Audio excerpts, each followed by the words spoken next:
Ahora mismo, mientras hablamos, se está librando una guerra silenciosa por el futuro digital de América Latina.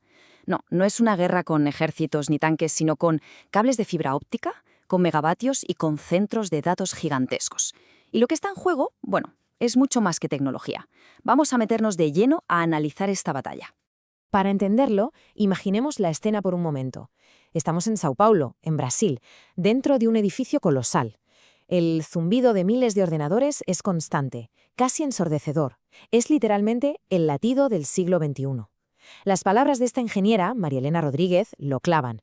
La velocidad y la escala de todo esto son una auténtica locura. Y lo más fuerte es que esto no ha hecho más que empezar. Y en el fondo todo se reduce a un plan, a una estrategia.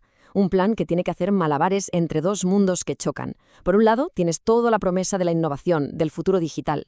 Pero por el otro, la realidad más cruda y física. La tierra, el agua, la energía que se necesita.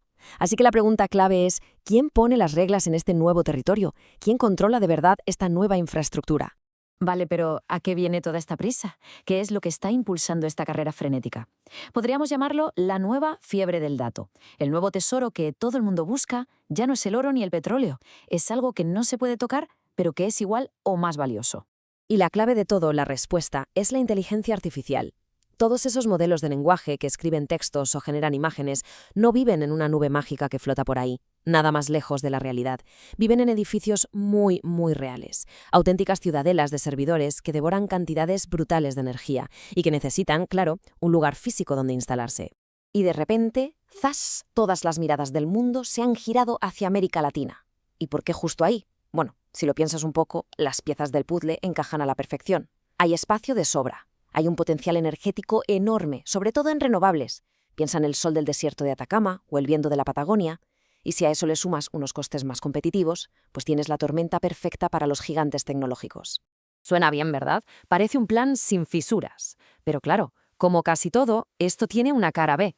Hay un coste oculto detrás de la famosa nube. Y es un precio que no siempre se mide en dinero. 50 megavatios. Quedémonos un segundo con esta cifra.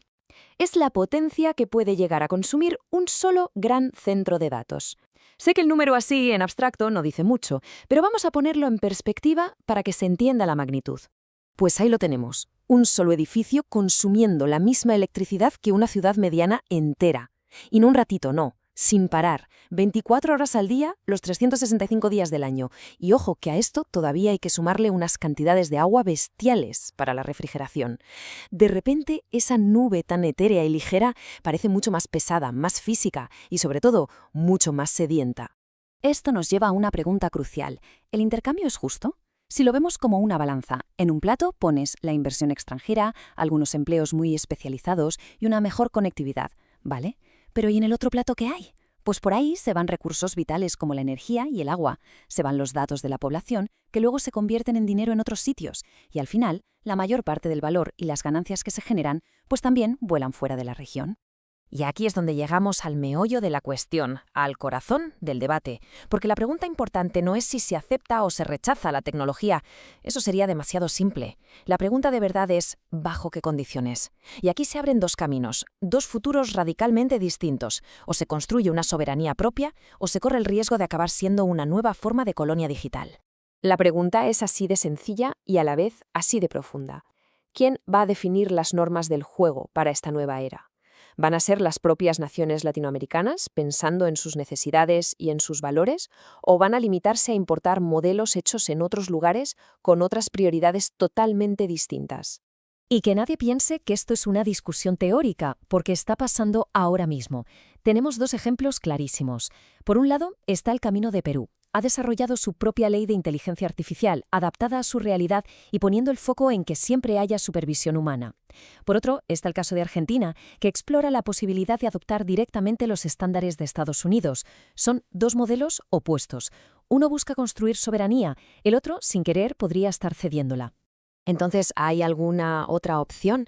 Pues parece que sí. Hay quien sugiere que existe una tercera vía y que la respuesta, curiosamente, podría estar en la propia tradición filosófica de la región, una especie de brújula para navegar este futuro tan complejo que viene.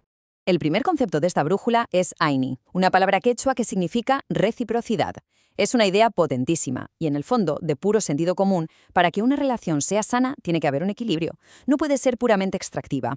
Aplicado a la tecnología, el Aini exige que si una empresa viene y extrae valor, tiene que devolver a la comunidad un valor tangible y equitativo. Y no hablamos de migajas, sino de acuerdos para reinvertir en educación digital o compartir infraestructura para mejorar la conectividad de la zona. El segundo es Tincui. Esto no va ni de un rechazo total ni de una aceptación a ciegas. Es un encuentro, una negociación, un diálogo fértil en el que lo nuevo no tiene por qué anular lo que ya existe. En la práctica, esto podría ser, por ejemplo, crear mesas de diálogo vinculantes donde las empresas, los gobiernos y las comunidades locales tengan que negociar las condiciones antes de que se apruebe un proyecto, que las condiciones se pacten, no se impongan. Y todo esto culmina en el sumac causai, el buen vivir. Aquí, el objetivo final no es simplemente el crecimiento económico por el crecimiento económico, es el florecimiento colectivo. Desde esta perspectiva, la tecnología solo es valiosa si ayuda a que toda la comunidad viva mejor y si mantiene el equilibrio con la naturaleza. Esto obliga a preguntarse, ¿este proyecto nos acerca a una vida más plena como sociedad o solo beneficia a unos pocos a costa de todos los demás? Con esta brújula filosófica en la mano, al mirar hacia el futuro, es inevitable que surja una pregunta que da un poco de vértigo. ¿Está la región condenada a repetir los mismos patrones de siempre, los de su propia historia? Porque el punto crucial es que la elección parece ser binaria. Un camino es convertirse, una vez más, en un simple territorio de extracción digital, repetir el ciclo del salitre, del cobre, del petróleo o de la soja, pero ahora con datos. El otro camino es convertirse en un protagonista con voz propia, que desarrolla su talento, que retiene el valor que genera y que protege los datos de su gente como un activo estratégico fundamental. Y esta pregunta final resuena con una fuerza increíble. Cambiamos los barcos por cables de fibra óptica y los minerales por bits. Pero, ¿ha cambiado de verdad el patrón de la relación? ¿O es el mismo de siempre con un disfraz nuevo? La respuesta a esta pregunta probablemente lo definirá todo en las próximas décadas. Al final todo se puede reducir a un concepto fundamental: soberanía epistémica, que no es otra cosa que el derecho de una región no solo a gobernar su territorio físico, sino a decidir qué es importante, qué valores merecen ser protegidos y, en última instancia, a tener el lápiz en la mano para escribir su propio futuro digital.